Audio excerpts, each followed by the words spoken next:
After being moved to a new hospital room, Alan Wood, who was 89, woke up in the same room with another elderly man.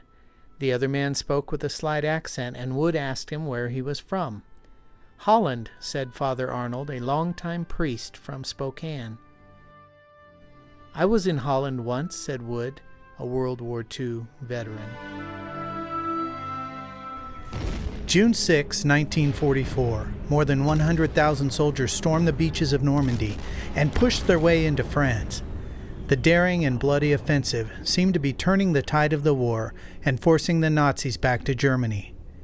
Allied commanders debated on how to add another front in Northern Europe, and plans were laid for Operation Market Garden.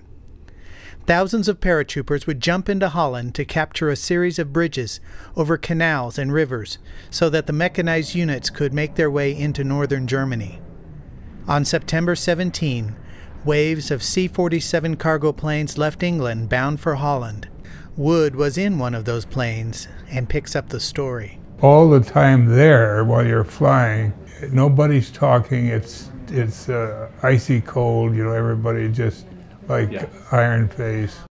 Wood was a 23-year-old sergeant when he leaped out of the plane with his platoon, assigned to capture the bridge by the town of Nijmegen, Holland. In Nijmegen, a young seminary student named Arnold Schaffelmeer, who was 22, looked up in the sky. Yeah, he lived there and saw us jump. He saw me coming down out of the plane. See, I don't know if he saw me, but he saw our unit. The paratroopers were a sign of hope for Schaffelmeer, who had survived the Nazi occupation, hiding in an attic with his brother, lest he be captured and sent to a labor camp or forced to fight for the Germans. The fight for the bridge and the town raged for days. After we landed, it was, kill or be killed. And it cost many lives on both sides. But the 508th Parachute Infantry Regiment finally took the bridge and drove the Germans out of the town. We captured a bunch of them, we killed a bunch of them, and they killed, I think, 129 of us. The Dutch welcomed the Americans as liberators. The people, the Dutch people were wonderful to us.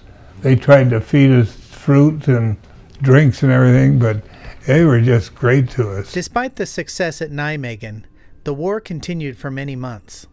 Father Arnold's memory of that day is hazy, but when the two men found themselves together in a room at Providence Sacred Heart Medical Center, Father Arnold recognized that 66 years ago, Alan Wood was probably less than a mile away fighting the bloody battle for the bridge and the town of Nijmegen.